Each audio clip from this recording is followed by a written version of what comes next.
नमस्कार दोस्तों, SSC CGL की सीरीज़ को आगे बढ़ाते हुए आज हम 3 मार्च का शिफ्ट थर्ड का पेपर डिस्कस करेंगे। इस पेपर का लिंक मैं आपको वीडियो के डिस्क्रिप्शन में डाल दूंगा, वहाँ से आप टेलीग्राम ग्रुप ज्वाइन करके पीडीएफ डाउनलोड कर लें इसका। ठीक है, तो इसके बाद में मैथ का सेक्शन देखते हैं। इसमें क्वेश्चन नंबर 1 कह रहा है आपसे कि दो संख्याएं 5:7 में हैं। यदि पहली संख्या 20 है तो दूसरी संख्या क्या होगी।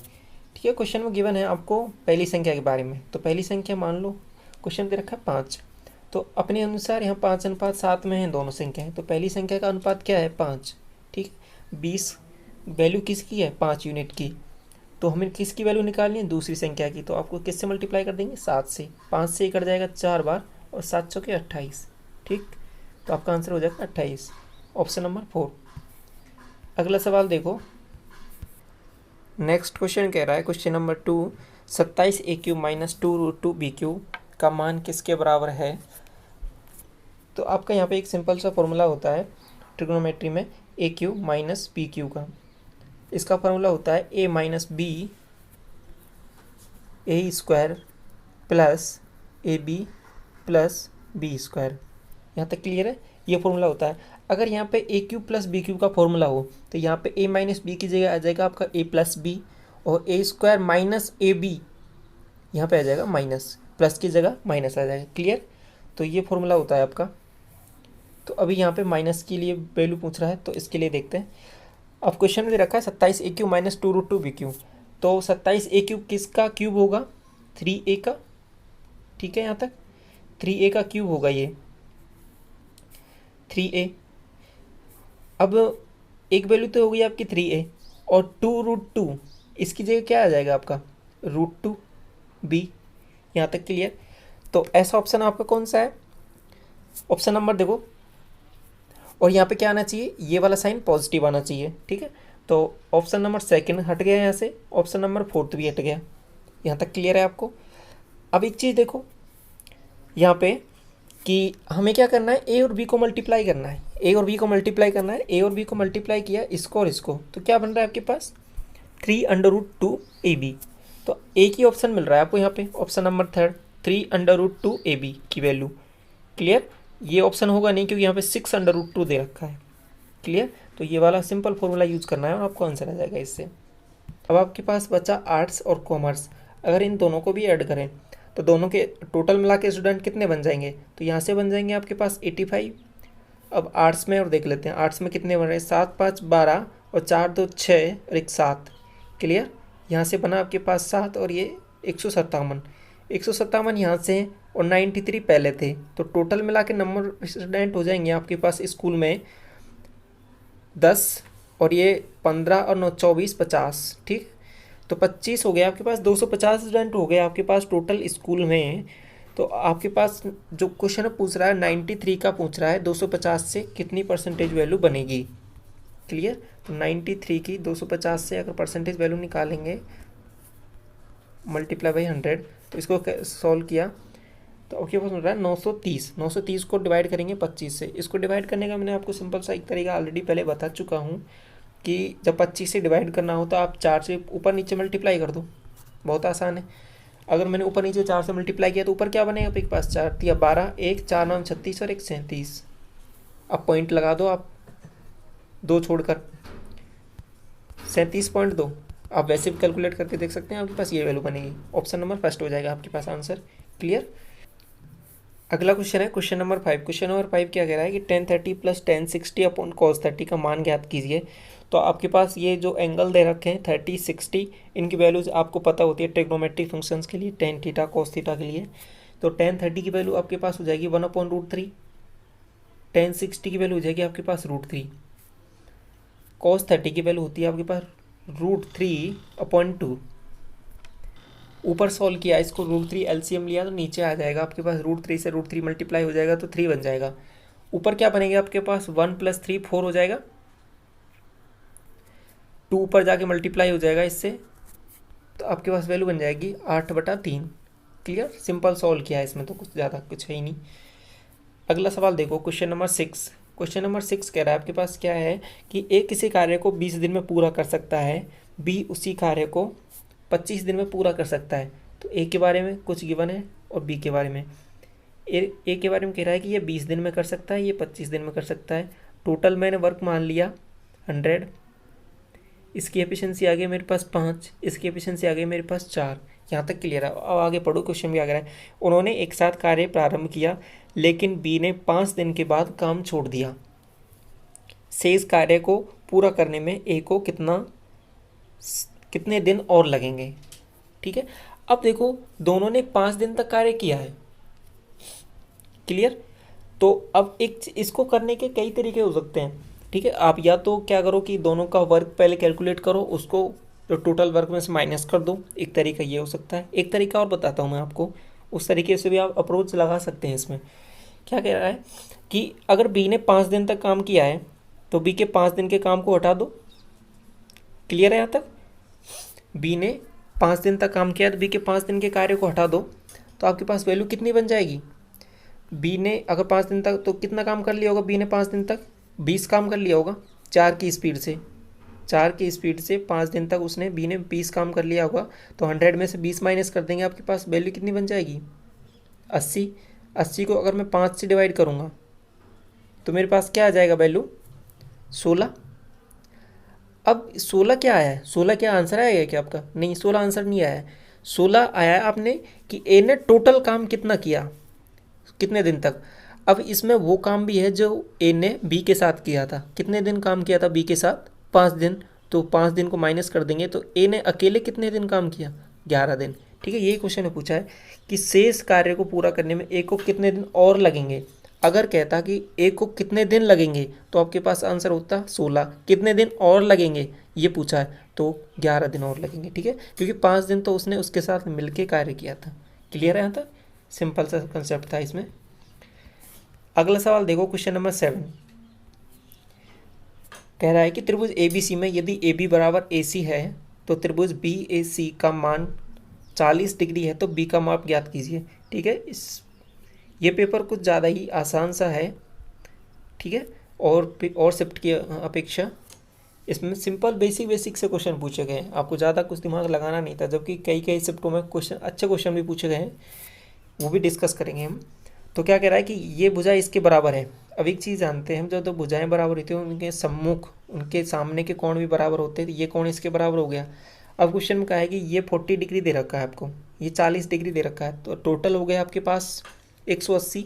ये 40 है तो दोनों का बचा हुआ टोटल कितना हो जाएगा इनका 140। अब दोनों बराबर हैं तो ये भी 70 होगा, ये भी 70 होगा। क्लियर, यही पूछा है आपसे कि कोण बी का माप क्या होगा। कोण बी का माप हो जाएगा आपके पास 70 डिग्री। आसान सा सवाल था।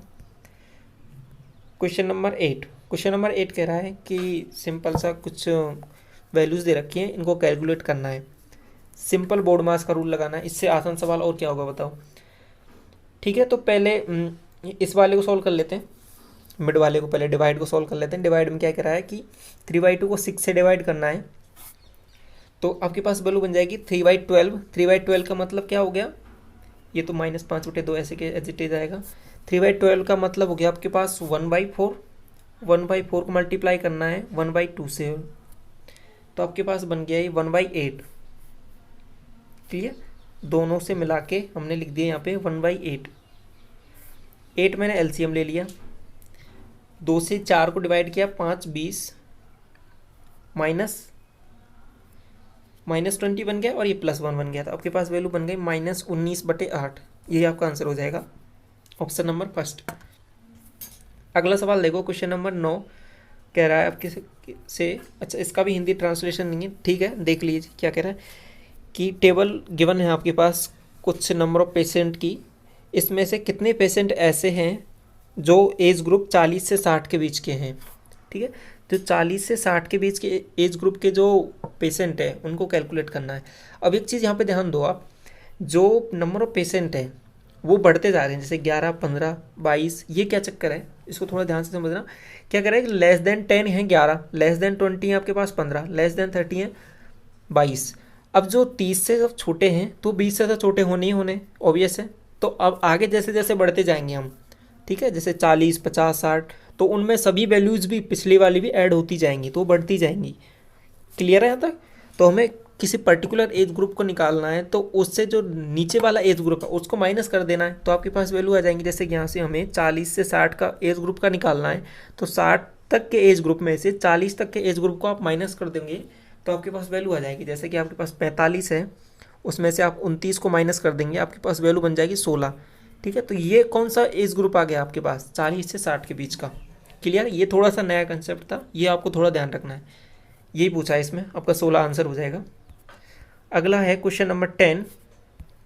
क्वेश्चन नंबर 10 कह रहा है कि इसका भी हिंदी ट्रांसलेशन नहीं है, समझिए क्या कह रहा है कि सिंपल इंटरेस्ट दे रखा है आपको किसी पर्टिकुलर अमाउंट पे, पर्टिकुलर सम पे, किसी धनराशि पे 5% वार्षिक दर से 1200 रुपये है। 3 साल का, 3 ईयर का आपको एसआई दे रखा है 1200 रुपये। ये क्वेश्चन में गिवन है और 5% की रेट है आपके पास, ऐसा कुछ कहा है क्वेश्चन में। अब क्या कह रहा है कि कंपाउंड इंटरेस्ट निकालना है इसी रेट पर इतने ही टाइम के लिए। अब एक चीज़ बताओ मेरे को, जब 3 साल, हम एक चीज़ ये जानते हैं कि एसआई जो होता है हर साल के लिए सेम होता है। क्लियर, उस पर कोई ब्याज तो लगता नहीं है, ब्याज पे ब्याज जैसा कि सीआई में लगता है। तो अगर 3 साल का 1200 रुपये है तो 1 साल का कितना हो गया आपके पास, 400 रुपये। यहाँ तक आपको समझ में आ गया होगा। 1 साल का 400, दूसरे साल का भी 400, तीसरे साल का भी 400। ये बात क्लियर आपको, तीनों साल का एसआई हमने निकाल लिया। अब क्या है कि इन पे ब्याज निकालना है, तो इस 400 पे लगेगा 5% की रेट से ब्याज। 5% की वैल्यू, फ्रैक्शन वैल्यू निकाल लेता हूँ मैं 1/20। इस पे अगर मैंने इस रेट से ब्याज लगाया तो मेरे पास यहाँ पे बन जाएगा ब्याज इसका 20, इसका 20 और एक और 20। क्लियर, यहाँ तक। अब इस 20 का भी मैं 5% की रेट से निकालूंगा, ब्याज पे ब्याज लगेगा तो मेरे पास आ जाएगा 1। सिंपल, आप जो सीआई कैलकुलेट करते हैं उसी तरीके से कैलकुलेट किया है। तो आपके पास ये कितना बन गया है, ये तो हो गया आपके पास 1200, ये तो जो कि सीआई होता है। अब क्या है कि जो एडिशनल जो डाटा आया है, जो एडिशनल जो आपको ब्याज मिला है वो कितना मिला है, 20, 20, 20 और 1, 61 रुपये। तो आपके पास टोटल ब्याज कितना हो गया, 1261। यही आपका क्या है, 1261 ही आपका क्या है, सीआई, कंपाउंड इंटरेस्ट, चक्रवृद्धि ब्याज है। ठीक है, यहाँ तक सिंपल सा तरीका था। जो भी आप सीआई के जो फंडामेंटल है जो कैलकुलेट करने का, उससे कैलकुलेट किया है। अगला सवाल है क्वेश्चन नंबर 11। ठीक है, अच्छा सवाल है। क्वेश्चन नंबर 11 क्या कह रहा है कि 5 संख्याओं, क्रमागत संख्याओं का औसत m है। यदि 5 सम संख्याएं भी शामिल कर ली जाती हैं तो 10 संख्याओं का औसत क्या होगा। ठीक है, इसको मैं आपको एक तरीका बताता हूँ, इसको थोड़ा अच्छे से समझिए। ठीक है, आगे फ्यूचर में भी रिपीट हो सकता है ये सवाल, ये कंसेप्ट पे। एक चीज़ देखो यहाँ पे अभी, ठीक है, क्वेश्चन को हम बाद में देखेंगे, पहले एक कंसेप्ट समझो आप। क्वेश्चन में देखो मैं आप समझाता हूँ, 1, 2, 3। ठीक है, मैंने 3 संख्याएं ले ली। इन तीनों संख्याओं का, अब ये क्रमागत संख्याएं हैं, इनके बीच में 1-1 का अंतर है। ठीक है, जब 1-1 का अंतर हो आपके पास संख्याओं के बीच में, ठीक है, तो अगर अब उसमें अगली संख्या जोड़ेंगे, क्या जोड़ेंगे, अगली संख्या जोड़ेंगे, तो आपके पास एवरेज है वो 0.5 से बढ़ जाता है। ये थोड़ा सा ध्यान रखना है आपको, एवरेज है वो 0.5 से बढ़ जाता है। अभी आपके पास एवरेज क्या है, अभी आपके पास एवरेज है 2। 2 कैसे आया, आप सिंपल जोड़ लो, 3, 1, 4, 4, 2, 6। 6 को अब 3 से डिवाइड करेंगे तो आपके पास एवरेज क्या आ जाएगा, एवरेज आ गया आपके पास 2। ठीक है, अब इसमें मैंने क्या किया कि एक संख्या और जोड़ दी 4, तो हमारे अनुसार अब एवरेज कितना बढ़ जाना चाहिए, हमने एक संख्या जोड़ी है 0.5, मतलब अब एवरेज हो जाना चाहिए 2.5। क्लियर, ये हो जाना चाहिए। कैलकुलेट कर लेते हैं, हमारे पास ये टोटल डाटा बन रहा है 1 + 2 + 3 + 4, ये 10 बन रहा है। 10 को हम 4 संख्याओं से डिवाइड करेंगे, 4 से डिवाइड करेंगे तो आपके पास बन रहा है 2.5। क्लियर है, 2.5 आ रहा है आपका आंसर। 10 को 4 से डिवाइड किया, 2.5 आंसर आ रहा है आपके पास। तो ये चीज़ समझ में बैठ गई कि जब अगर अगली क्रमागत संख्या जोड़ते जाते हैं 1-1, तो आपके पास एवरेज कितना बढ़ता जाता है, 0.5 बढ़ता जाता है। अगर मैं क्या है कि 2 क्रमागत संख्या जोड़ दूं, जैसे मैंने 4 और 5, तो आपके पास 0.5 इससे बढ़ेगा, 0.5 इससे बढ़ेगा, तो आपका एवरेज बढ़ जाएगा 1 से। ये बात तो आपको क्लियर हो गई यहाँ तक। अब एक चीज़ देखो, अब आपके पास पहले ही संख्या 2-2 छोड़ के हों, 2, 4, 6, 8। अब इसमें मैं अगली संख्या जोड़ दूं, मान लो 1, 10, तो आपका एवरेज अब कितना बढ़ेगा, अब आपका जो पहले एवरेज आ रहा था उसमें +1 हो जाएगा। यहाँ तक क्लियर है। अगर मैंने इसमें 5 संख्याएं जोड़ दी, ध्यान से समझना सब कंसेप्ट को, अगर मैंने इसमें 5 संख्याएं जोड़ दी तो आपका एवरेज कितना बढ़ जाएगा, +5 से बढ़ जाएगा। क्लियर है, मैंने आपको एक चीज़ करके बताया है। अब आप देख लो एक बार, कैलकुलेट करके भी देख लो आप। जैसे 2 4 6 मेरे पास ये 3 संख्याएं हैं, इन तीनों का एवरेज क्या आ रहा है मेरे पास, 4 आ रहा है।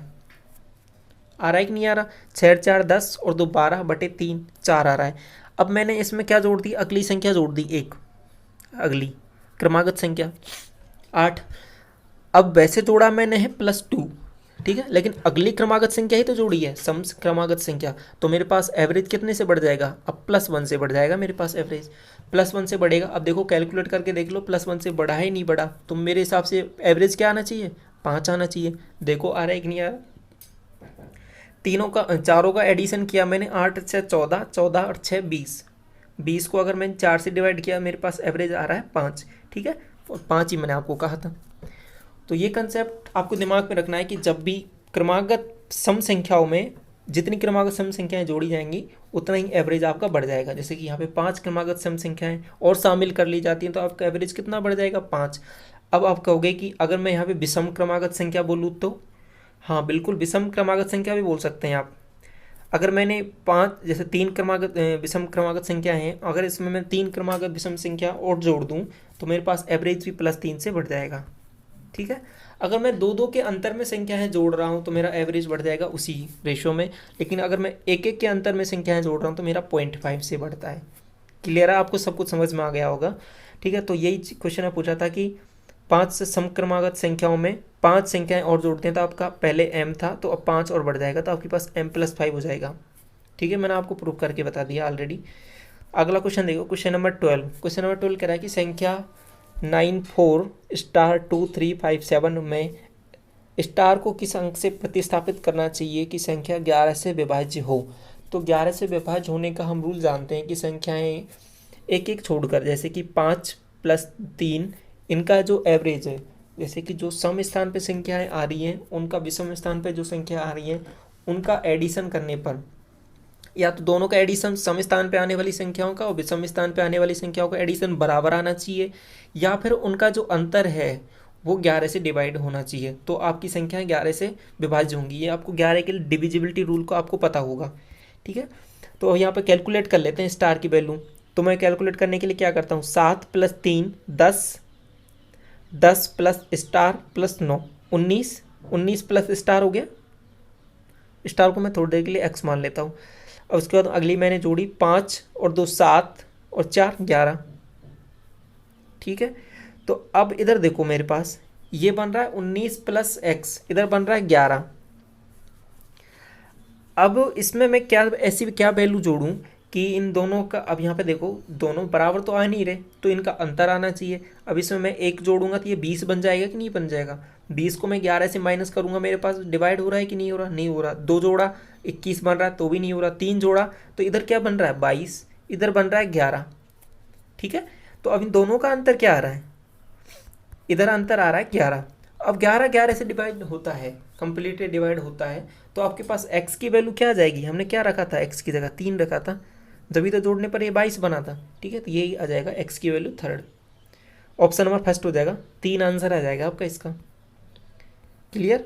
अगला क्वेश्चन है आपके पास क्वेश्चन नंबर 13, कह रहा है कि 2 sin θ - 8 cos² θ + 5 = 0। थीटा की वैल्यू दे रखी है आपको 0 से 90 के बीच में, तो tan 2 θ + cosec 2 θ की क्या मान होगा।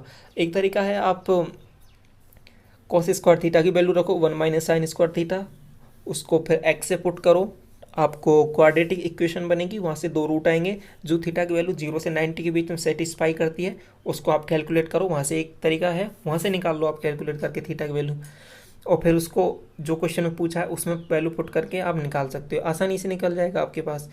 एक तरीका है आप डायरेक्ट थीटा को वैल्यू पुट कर लो 0 से 90 के बीच में। अगर मैंने 0 पुट किया एक बार थोड़ी देर के लिए तो आपके पास सेटिस्फाई नहीं कर रहा, अब मैंने क्या है कि आगे बढ़ा, मैंने 30 रखा तो इधर 30 डिग्री पे होता है साइन 1/2, तो 2 × 1/2 - 8 कॉस की वैल्यू होती है 30 डिग्री पे √3/2, √3/2 का स्क्वायर करूँगा मेरे पास बन जाएगा 3/4, 4 से कट जाएगा 2 बार, ये बन जाएगा आपके पास 1, तो 1 -6 -5 बन रहा है और +5, ठीक है, ये सेटिस्फाई कर रहा है आपके पास। तो थीटा की वैल्यू हमने यहाँ से क्या निकाल ली, थीटा की वैल्यू कैलकुलेट कर ली हमने 30 डिग्री, ये इसको सेटिस्फाई कर रहा है। तो 30 डिग्री पे इसकी पूरे जो क्वेश्चन में पूछा है उसकी वैल्यू निकाल लीजिए। तो मैंने रखा 1030, 2 थीटा बोल रहा है तो 1060 की वैल्यू हो जाएगी आपके पास √3। क्लियर, 1060 की वैल्यू हो जाएगी आपके पास √3 plus cosec 2 theta, cosec 2 theta हो जाएगा कॉसेक 60, साइन 60 की वैल्यू होती है आपके पास √3/2, तो ये वैल्यू हो जाएगी आपके पास 2/√3। एलसीएम आ जाएगा आपके पास √3, तो यहाँ से बन जाएगा आपके पास 5, ये √3 से 3 और +2, 3 + 2 5 हो जाएगा। √3 से ऊपर नीचे मल्टीप्लाई कर दो तो नीचे बन जाएगा आपके पास 5, ऊपर बन जाएगा 5√3, नीचे बन जाएगा 3, ठीक है, ऑप्शन नंबर फर्स्ट हो जाएगा आपके पास। क्लियर, आसान सा सवाल था, थीटा की वैल्यू पुट करके आप इजीली कैलकुलेट कर सकते हैं इसे। अगला क्वेश्चन क्या कह रहा है कि आंकड़े कुछ दे रखे हैं, उसमें से क्या है कि 20 या उससे अधिक अंक पाने वाले छात्रों का प्रतिशत क्या है। अब यहाँ पे एक टेबल देखो, अब ये दे रखा है आपको 15 से 20, लेकिन क्वेश्चन ने पूछा 20 या उससे अधिक, तो 20 किस में शामिल कर रखा है, ये 15 से 20 तक है, मतलब इसमें 20 शामिल नहीं है। जो डाटा 12 दे रखा है आपको इसमें 20 शामिल नहीं है। 20 शामिल किस में, 20 से 25 या उससे अधिक अंक पाने वाले कितने विद्यार्थी हो गए, 14 और 19, 14 और 19 आपके पास वैल्यू कितनी हो जाएंगी, 33, 33 और 9 42, ठीक है, 42 तो ये आ गया। अब आप इन टोटल सभी को ऐड करेंगे, टोटल छात्रों से डिवाइड करेंगे, तो आपके पास ये 100 छात्र हैं टोटल, और 100 से मल्टीप्लाई करूँगा तो मैं आपके पास जो परसेंटेज वैल्यू आ जाएगी वो 42 ही आ जाएगी, ठीक है। तो सिंपल सा था ये, तो कंसेप्ट आपको ये ध्यान रखना है कि 20 या 20 से अधिक वाले छात्र कौन से हैं वो निकालने थे एक बार। अगला सवाल देखो, क्वेश्चन नंबर है 15 कि 5 सेंटीमीटर त्रिज्या वाले एक वृत्त में एक जीवा केंद्र से 3 सेंटीमीटर दूरी पर है। आपको एक सर्किल दे रखा है जिसमें एक ये मान लो किसी इसका पॉइंट हो गया O, इससे ये जीवा दे रखी है और इसकी त्रिज्या भी दे रखी है आपको 5 सेंटीमीटर, इससे ये 3 सेंटीमीटर दूरी पे दे रखी है। अब हम जानते हैं ये इसको परपेंडिकुलर होता है इस पे जीवा पे, अगर सेंटर से मैं इसके मिड पॉइंट को अगर मैंने परपेंडिकुलर ड्रॉ किया तो ये दोनों को बराबर भाग में बांटता है, ये वाला पार्ट और ये वाला पार्ट बराबर हो जाएगा, ठीक है। तो अब ये चीज़ हम निकालना जानते हैं, एक ट्रिपलेट होता है मेरे पास 3 4 5 का, अगर ये 5 है ये 3 है तो ये आपके पास वैल्यू आ गई 4, तो ये अगर 4 है तो ये भी 4, तो टोटल आपको पूछा जीवा की लंबाई 4 + 4 कितना हो जाएगा 8। ये क्वेश्चन में पूछा था, आपको ट्रिपलेट भी याद होनी चाहिए क्वेश्चन में कुछ कैलकुलेट करने के लिए। तो अगला सवाल दे रखा है आपके पास question number 16, a + b - c + d का whole square minus a - b + c - d का होल स्क्वायर। इसको करने के बहुत तरीके हो सकते हैं, आपने अलग अलग तरीके यूज भी करेंगे, लेकिन एक तरीका तो है आप इसको ओपन कर लो ब्रैकेट को, फिर आप जो भी वैल्यू कटती है कॉमन लो, उससे कैलकुलेट करो, कर सकते हैं आसानी से। एक तरीका है कि ऑप्शन की मदद लेके भी कर सकते हैं। कैसे कि अगर मैंने यहाँ पे देखो बी और सी को थोड़ी देर के लिए 0 पुट कर दिया, बी और सी को थोड़ी देर के लिए 0 पुट किया, तो आपके पास पहले ब्रैकेट से क्या बन रहा है, a + d का होल स्क्वायर, और दूसरे से बन रहा है आपके यहाँ पे बन गया मेरा a + d का होल स्क्वायर माइनस दूसरे ब्रैकेट से बन गया a - d का होल स्क्वायर। ये ठीक है यहाँ तक। अब इसको मैंने कैलकुलेट किया मेरे पास, तो यहाँ से बन रहा है मेरे पास 4ad। ये आपको थ्योरम भी पता होगी डायरेक्ट कि a + b का whole square minus a - b का होल स्क्वायर को कैलकुलेट करने का 4ab बनता है। तो यहाँ पे आप सिंपल कैलकुलेट भी कर सकते हैं इसको, ब्रैकेट को खोल के कि a² + d² से ये कट जाएगा, इधर से 2ad बनेगा और इधर से भी 2ad बनेगा, माइनस का बनेगा इधर से, तो ऐड हो जाएगा तो 4ad बन जाएगा। अब इस चीज़ को b और c को 0 पुट करके ऑप्शन से कैलकुलेट करो, जिससे 4ad बन रहा है वो आपका ऑप्शन हो जाएगा। पहले में रखा तो यहाँ तो 2 ही बन रहा है, तो ये तो होगा नहीं, पहला ऑप्शन हट गया, पहला भी हट गया और तीसरा भी हट गया, 2 ऑप्शन हट गए आपके पास। दूसरा और चौथा ऑप्शन और देख लो, इसमें b और c को अगर मैंने 0 पुट किया तो ये बन रहा है -d, लेकिन हमारा प्लस का आ रहा है, प्लस का 4ad, तो ये ऑप्शन भी नहीं होगा। ये इसमें और रख के देख लो एक बार, मैंने b और c को 0 पुट किया तो मेरे पास +480 बन रहा है, ठीक है। तो ये सेटिस्फाई कर रहा है, तो आपका कुछ आंसर हो जाएगा 4th नंबर। क्लियर। बी और सी को 0 पुट करके आप इसको आसानी इस तरीके से सॉल्व कर सकते हैं। क्वेश्चन नंबर 17 क्या कह रहा है, अभी 16 किया था, 17 कह रहा है कि फिगर में वैल्यू निकालें कॉट थीटा की। अब एक चीज़ यहाँ पे क्वेश्चन में थोड़ी सी कमी है, मैं ये कहूँगा कि यहाँ पे इन्होंने थीटा डिनोट नहीं किया कि थीटा इस वाले एंगल को लेना है या इस वाले एंगल को लेना है। क्लियर। तो अभी हम थीटा इस वाले एंगल को निकाल के कर लेते हैं, क्योंकि बेस मान लेता हूँ मैं, ये सिंपल, ये मैंने बेस मान लिया और ऊपर वाले को मैंने परपेंडिकुलर मान लिया। तो अब हम जानते हैं कि 8, 15 और 17 ये ट्रिपलेट होता है, ठीक है। एक बार ट्रिपलेट आपको याद होनी चाहिए, ये बात मैं पहले बता चुका हूँ आपको, जैसे कि 3, 4, 5 का ट्रिपलेट होता है, ठीक है। 6, 8, 10 का ट्रिपलेट होता है। इस तरीके से ट्रिपलेट आपको याद होनी चाहिए। इससे क्या है कि क्वेश्चन थोड़ा सा आपको आसान हो जाएगा, आपको कैलकुलेट नहीं करना पड़ेगा, नहीं आप कैलकुलेट करके तो निकाल ही सकते हैं।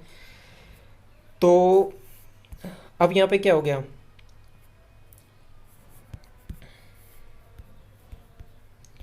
हाँ, तो ये वैल्यू हो जाएगी आपके पास QR 15। कॉट थीटा पूछा है, ये मैंने थोड़ी देर के लिए थीटा माना था, तो कॉट थीटा हो जाएगा आपके पास 15/8 बेस बटे परपेंडिकुलर। क्लियर। Option number 3। अगला क्वेश्चन देखो, क्वेश्चन नंबर 18। क्वेश्चन नंबर 18 कह रहा है कि the curved surface area of hemisphere, ठीक है। मतलब क्या कह रहा है कि हिंदी में होगा कि अर्धगोले का वक्र पृष्ठीय क्षेत्रफल, संपूर्ण पृष्ठीय क्षेत्रफल होता है अर्धगोले का 3πr², वक्र पृष्ठीय क्षेत्रफल होता है 2πr²। यहाँ पे यही पूछा है आपका कि वक्र पृष्ठीय क्षेत्रफल क्या होगा। गोले का संपूर्ण पृष्ठीय क्षेत्रफल होता है 4πr²। ये फॉर्मूला है सिंपल, आपको कुछ याद ही रखना है। तो अब यहाँ पे जब 7 सेंटीमीटर दे रखा है, तो 7 सेंटीमीटर से πr² हम जानते हैं निकालना। अगर 7 रेडियस हो तो πr² होता है आपका 154। 154 इसका जस्ट डबल निकालना है, ये इसका जस्ट डबल है तो इसका डबल कर देंगे, 15 दूना 30 और 4 का 8, 308, ठीक है। अब ये मैंने कैसे किया, ये मैंने ऐसे किया, देखो मैं इसको आपको थोड़ा बता देता हूँ। अगर मेरा R7 होता है, 7 सेंटीमीटर होता है, तब मेरा एरिया होता है 154, ठीक है। ये बात क्लियर है। अगर मेरा, अब कहोगे कि ये कोई ज़रूरी थोड़ा ना 7 होगा, 14 भी हो सकता है, ठीक है, हो सकता है 14। तो 14 को मैं कैसे लिख सकता हूँ, 7 गुणा 2, ठीक है। मतलब 7 का कोई भी मल्टीपल हो, 7 गुणा के, अगर मेरा रेडियस है तो उसका मेरा एरिया हो जाएगा 154, तो आएगा ही आएगा, इंटू k²। मतलब k के साथ यहाँ पे जैसे 2 है तो मेरा क्या आ जाएगा 154 गुणा 4। क्लियर। तो ये चीज़ है। अगर मेरा, आप कहोगे आप 21 हुआ तो रेडियस, तो क्या आ जाएगा 21 अगर रेडियस हुआ तो 7 गुणा 3 है ना, वो 7 गुणा 3 है, तो यहाँ पे क्या आ जाएगा 7 गुणा 154 गुणा 9। क्लियर। तो ये सब चीज़ है। तो अब यही चीज़ मैं पेरीमीटर में भी लिख सकता हूँ। तो पेरीमीटर मेरा क्या हो जाएगा, मेरा 44 हो जाएगा। अगर मेरा रेडियस 7 है, अगर मेरा रेडियस 7 इंटू के, 7 के टाइम से है कुछ के, तो आपका पेरीमीटर हो जाएगा 44K। क्लियर। नहीं, आप सिंपल भी कैलकुलेट कर सकते हैं कि फाई की वैल्यू रख के 22/7 इंटू 2 गुणा 7 का स्क्वायर, ठीक है। यहाँ से भी आप कैलकुलेट कर सकते हैं, आसानी से आपके पास आंसर आ जाएगा, ठीक है। लेकिन आप उस तरीके से करेंगे आपका थोड़ा सा टाइम बच जाएगा। अगला देखो, क्वेश्चन नंबर 19। एक टेबल दे रखी है आपको, इसमें कुछ डाटा दे रखे हैं, 5 एम्प्लॉयज़ दे रखे हैं ABCDE, ठीक है। मैं आपको थोड़ा सा जूम कर देता हूँ, इसको जूम कर देता हूँ मैं आपको, अब जिससे आपको क्लियर दिख जाए, ठीक है। Now it's clear. तो इसमें क्या कह रहा है कि how many employees have the salary than more than 4 times of their other incomes. ये इनकी सैलरी दे रखी है, ऊपर का जो ब्रैकेट दे रखा है। अब ये अदर सोर्स ऑफ इनकम है इनके, कि अन्य सोर्स से कितने कितने इनकम ये प्राप्त करते हैं। तो इन सब को ऐड करो और इसको जो वैल्यू दे रखी है उसका। अब इन सब का अगर मैंने 4 टाइम्स निकाला, इन सभी को ऐड किया, उसका मैंने अगर 4 टाइम्स निकाला, तब भी ये वैल्यू है मेरी ज़्यादा होनी चाहिए। तो कितनी बार हुआ है ऐसा, किस किस एम्प्लॉय के लिए हुआ है, वो हमें निकालना है कि कितने एम्प्लॉय के लिए हुआ है, कि 5 एम्प्लॉय की सैलरी उनकी अदर इनकम से ज़्यादा है, या फिर 2 की ज़्यादा है, या 3 की ज़्यादा है। क्लियर आ गया आपको, सवाल समझ में आ गया होगा ऑलरेडी। ठीक है, अब इसको कैलकुलेट करते हैं। पहला देखो, अब एक तरीका तो आप इनको सबको ऐड करो, एक तरीका और बताता हूँ मैं, आसान है आपको। क्या है कि आपको टोटल भी दे रखा है, ये भी दे रखा है, नहीं तो टोटल में से ये माइनस कर दो आप डायरेक्ट, फिर उससे मल्टीप्लाई करके देख लो। तो जैसे कि एक की सैलरी दे रखी है आपको 52,000 यहाँ पे, और इसकी टोटल इनकम दे रखी है 66,000, तो इसकी अदर सोर्स से इनकम कितनी हो गई? या तो आप सबको ऐड करो या फिर इसमें से इसको माइनस कर दो, ये ऐसे भी निकाल सकते हैं। तो अदर सोर्स से इनकम इसकी कितनी हो गई? 14,000। अब 14 को मैंने 4 से मल्टीप्लाई किया, 14 को 4 से मल्टीप्लाई किया, तो क्या ये 52,000 उससे ज़्यादा आ रहा है क्या? 14 को जब 4 से मल्टीप्लाई किया तो 14 चौके 56 होता है, लेकिन ये 52,000 कम पड़ रहा है, तो ये वाला आंसर नहीं होगा। बी पे चलो, अब आप बी पे आ जाओ। बी का दे रखा है 48,500, ये दे रखा है 59,000 टोटल। 59,000 में से मैंने 48,500 माइनस किया, ठीक है, तो आपके पास बनेगा 10,500 बनेगा। क्लियर? 10,500 को मैंने अगर 4 से मल्टीप्लाई किया तो ये बन रहा है मेरे पास 40,000 और 5 20, ठीक है, ये कुछ 42,000 के लगभग बनेगा आपके पास वैल्यू, लेकिन ये 48,500 से तो कम ही है। ठीक है, ये आंसर है आपका, ठीक है, ये आंसर है। अगला ऑप्शन और देखो, सी वाला। सी वाला क्या कह रहा है कि इसकी है इनकम तो है 42,000, अब अदर सोर्स से इनकम देख लो, इसकी टोटल है 52,000, तो 52,000 में से जो 42,000 घटाएंगे तो 10,000, 10,000 का 4 टाइम्स मल्टीप्लाई करेंगे तो 40,000, लेकिन ये 40,000 से भी ज़्यादा है ना इसकी इनकम, तो ठीक है, ये भी आंसर हो जाएगा आपका। अब डी और ई को भी कैलकुलेट करेंगे, तो ये 31,000 है, ये है 40,000, तो इसको माइनस किया, इसके पास हमारे पास वैल्यू बनी 9,000, 9 को 4 से मल्टीप्लाई किया, 9 चौके 36, 36,000 31,000 से ज़्यादा हो गया, तो ये वाला आंसर नहीं होगा। ई पे चले, 25,000 है, ये है 31,000, लगभग 6,000 का अंतर है। 6,000 को जब मल्टीप्लाई करेंगे आप, 6,700 का अंतर है बेसिकली। 6,700 को जब मल्टीप्लाई करेंगे आप 4 से, 6 चौके 24 और 7 चौके 28, ठीक है, कुछ ज़्यादा वैल्यू बन जाएगी, 25,000 से ये भी ज़्यादा बन रहा है, ये भी आपका आंसर नहीं होगा। तो केवल 2 ही ऐसे एम्प्लॉई हैं, बी और सी, जिनकी सैलरी है वो उनकी अदर सोर्स ऑफ इनकम से ज़्यादा है। क्लियर? तो ये आपका आंसर हो जाएगा सेकंड। आपको यही कैलकुलेट करना था, पहले सवाल को समझना था ध्यान से क्या पूछ रहा है, उस हिसाब से आपको वैल्यूज कैलकुलेट करनी थी।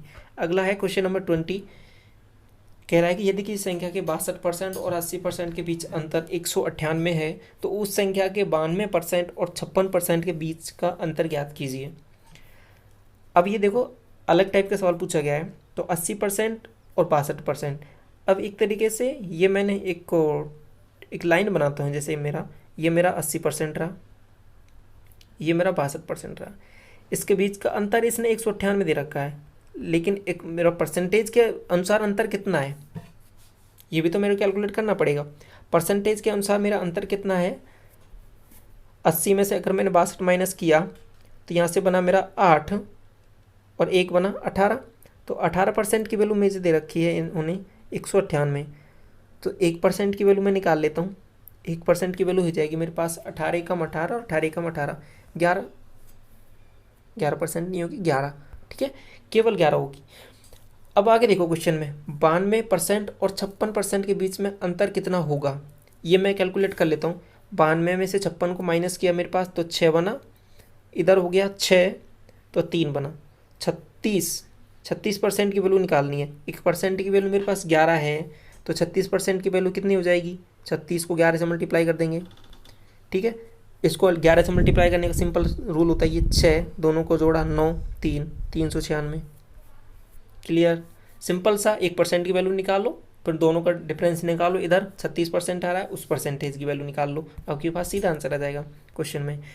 अगला क्वेश्चन पूछ रहा है, क्वेश्चन नंबर 21 है आपके पास। 2 धावक हैं जिनकी स्पीड दे रखी है 100 मीटर प्रति मिनट और 120 मीटर प्रति मिनट की गति से दौड़ते हैं। अगर दूसरा धावक दौड़ पूरी करने में पहले धावक से 10 मिनट का कम समय लेता है तो दौड़ कितनी लंबी है। अब एक चीज़ देखो यहाँ पे कि अब मैं इन दोनों के टाइम को इक्वल करने की कोशिश करता हूँ, ठीक है, मैं टाइम की इक्वेशन लिखता हूँ। अगर मैंने मान लिया कि x मीटर है लंबी रेस, x मीटर लंबी रेस है, पहला दौड़ रहा है 100 से बराबर, दूसरा मैंने मान लिया 120 से दौड़ रहा है, क्या दोनों बराबर होंगे? क्या नहीं होंगे। अब ये 120 से दौड़ रहा है, ये वाला है जो टाइम कम लगाएगा, कितना कम लगाएगा, ये दूसरे से 10 मिनट कम लगा रहा है, तो अब जाके दोनों इक्वेशन बराबर होगी। ठीक है, इसका टाइम थोड़ा ज़्यादा लगेगा पहले वाले का, इसका टाइम थोड़ा ज़्यादा है, इसका टाइम थोड़ा कम लगेगा, तो इसमें मैंने अगर मैं 10 मिनट कम लगा रहा है तो इसमें 10 मिनट ऐड कर दिया। सिंपल, अब मेरे को सॉल्व करना है इसको, तो इसको इधर लेके आया, तो x मैंने हटा लिया, कॉमन ले लिया, तो इधर मेरा क्या बन रहा है 120 बना, 1200 बना, तो 1200 में अगर 100 का मल्टीप्लाई किया जाता तो 12 बन गया, इधर बन गया 10, और इधर बन गया मेरे पास वैल्यू आपके पास 10। ठीक, अब ये इधर जाके मल्टीप्लाई होगा तो ये हो जाएगा 12,000, 12, क्लियर, 12,000 हो रहा है, और इधर क्या बन रहा है मेरे पास 2x, 12,000, 2x is equal to आ गया 12,000। सिंपल सॉल्व कर रहे हैं, तो x की वैल्यू आपके पास आ गई 6,000, 6,000 क्या मीटर, लेकिन हमें क्या इसमें निकालना है, किलोमीटर में दे रखा है, तो ये कितना आ जाएगा 6 किलोमीटर वैल्यू। सिंपल, अगला सवाल देखो, दौड़ की लंबाई पूछी थी, तो 6 किलोमीटर आ जाएगी आपके पास, 6,000 मीटर। अगला सवाल है क्वेश्चन नंबर 22। एक व्यक्ति अपनी किसी वस्तु को इस प्रकार अंकित करता है मूल्य उसका कि उसे 40% लाभ हो, लेकिन उसने एक सेल की घोषणा की और उस वस्तु के अंकित मूल्य पर 20% की छूट दे दी। ठीक है, पहले क्वेश्चन में जितना कहा है उतना करो, फिर उसके बाद देखते हैं क्या कह रहा है आगे। अब उसने, मान लो उसका पहले प्राइस था 100, अब उसने क्या है कि 140% का लाभ कमाना है, तो उसने 140 अंकित कर दिया उस पर। ठीक है, अब उसने क्या है कि अब 140 में कुछ बिक्री नहीं हो रही थी, अब आगे क्या करा है कि एक सेल की घोषणा की उसने, तो उसने उस वस्तु के अंकित मूल्य पर 20% की छूट दे दी, 20% की छूट दे दी, मतलब कितना छूट दे दिया, 28 रुपये की छूट दे दी इसने, तो अब उसका मूल्य कितना कर दिया, 112 कर दिया कि नहीं कर दिया, बिल्कुल 20% की छूट है, 20% की छूट है इसके पर, तो अब वस्तु को कितने में बेचेगा, 80% में बेचेगा कि नहीं बेचेगा, 20% का छूट देते 80% में बेचेगा, तो 140 का मैंने 80% निकाला, तो मेरे पास वैल्यू बन गई 112। पहले 100 था, अब 112 में बेच रहा है, तो कितने का प्रॉफिट कमा रहा है, 12 का, कितने पे, 100 पे, तो कितना आ गया, 12% आ गया कि नहीं आ गया। ठीक, तो ये 12% आंसर हो जाएगा आपके पास। अगला सवाल देखो, क्वेश्चन नंबर 23, सिंप्लीफिकेशन का सवाल है। ठीक है, स्टेप वाइज सॉल्व करते हैं इसको, पहले इस वाले पार्ट को सॉल्व कर लेते हैं। क्या कह रहा है कि 36 डिवाइड करना है 42 से, ऑप 6 मल्टीप्लाई बाई 7। ठीक है, तो सबसे पहले डिवाइड का रूल हो, अगर ऑप कहीं भी दिख जाए तो आप सबसे पहले ऑप को सॉल्व करते हैं, फिर उसके बाद हम आगे बढ़ते हैं। तो 6 को 42 से मल्टीप्लाई करेंगे तो यहाँ पे बन जाएगा, पहले वाले को सॉल्व कर लेते हैं, इतना पोर्शन, तो 36 डिवाइड बाई 42 इंटू 6, और ऊपर मल्टीप्लाई में 7 है ही। ठीक, तो अब यहाँ से क्या बन रहा है मेरे पास, ये भी कितना है, 7 इंटू 6 यही बन गया, और ऊपर भी इतना ही है, तो इससे पूरे से वैल्यू क्या आ गई आपके पास, 1, तो इस वाले पार्ट से वैल्यू आ गई आपके पास 1। ठीक है, ये हमने सॉल्व कर लिया, पहले वाले पार्ट से आ गई वैल्यू 1 प्लस। अगले पार्ट को सॉल्व किया, 24 मल्टीप्लाई बाई 6 डिवाइड बाई 18, 24 को मल्टीप्लाई किया 6 से और डिवाइड किया 18 से, 6 से काटा मैंने 3 बार, 3 से काट दिया मैंने 8 बार, तो यहाँ से वैल्यू बन गई मेरे पास 8। ठीक, आगे बढ़ा मैं, आगे क्वेश्चन में क्या कह रहा है कि 3 प्लस 3 डिवाइड करना है 2 माइनस 6 से, तो 3 को डिवाइड करना है -4 से। आगे बढ़ो, 4 प्लस 3 इंटू 6 -10 हो गया ना, -10 को डिवाइड करना 8 से, तो -5/4, -5/4। अब ये कितनी वैल्यू बन रही टोटल, -8/4, तो -2, ऊपर से केवल ये बना आपके पास, इसको ऊपर हमने सॉल्व किया कंप्लीटली, ये 9 बन गया, 9 में से 2 गया तो आपके पास 7, तो ऊपर हमने सब कुछ सॉल्व कर लिया, तो आपके पास ऊपर वैल्यू बन गई कितनी, 7। अब नीचे सॉल्व करते हैं, नीचे क्या है कि सबसे पहले ऑप को सॉल्व करना है। ऑप को सॉल्व किया तो 3 को 7 से मल्टीप्लाई किया, 21 को 21 से डिवाइड किया 1, तो आपके पास सिंपल क्या बन रहा है 7। ठीक है, ऑप का मतलब होता है आपके पास मल्टीप्लाई करना। ठीक है, तो ये था आपके पास सिंपल सा सवाल था ये। अगला है क्वेश्चन नंबर 24। क्वेश्चन नंबर 24 क्या कह रहा है कि ABC में त्रिभुज ABC में क्या है कि BAC को समद्विभाजित करता है, इस एंगल को समद्विभाजित करता है ये AP जो है। और क्वेश्चन क्या दे रखा है कि AB बराबर 4 सेंटीमीटर, ये वाली भुजा 4 सेंटीमीटर दे रखी है, AC 6 सेंटीमीटर दे रखा है, BP 3 सेंटीमीटर दे रखा है। तो आपसे CP की लंबाई पूछ रहा है, इसकी लंबाई पूछ रहा है आपसे। तो हम जानते हैं कि एक ये थ्योरम होती है कि जब सामने वाली एंगल को समद्विभाजित करता है तो जो इनका रेशियो होता है, क्या क्या रेशियो बराबर होते हैं कि AB बटे BP बराबर हो जाएगा आपके पास AC बटे CP, ये वाले रेशियो आपके बराबर होते हैं। तो AB की वैल्यू क्या है आपके पास 4, ये वैल्यू हो जाएगी 3, ये वैल्यू हो जाएगी 6, ये वैल्यू आपको निकालनी है। मान लो X मान लो, CP मान लो, कुछ भी मान लो। ठीक, तो इसको मैंने CP मान लिया थोड़ी देर के लिए। तो मल्टीप्लाई किया 18 और ये 18 में 4 का भाग देना है, तो आपके पास क्या बन रहा है 4.5। ये आपका आंसर हो जाएगा ऑप्शन नंबर फर्स्ट। क्लियर। अगला सवाल है, लास्ट क्वेश्चन है, क्वेश्चन नंबर 25। क्या कह रहा है कि दी गई आकृति में AP और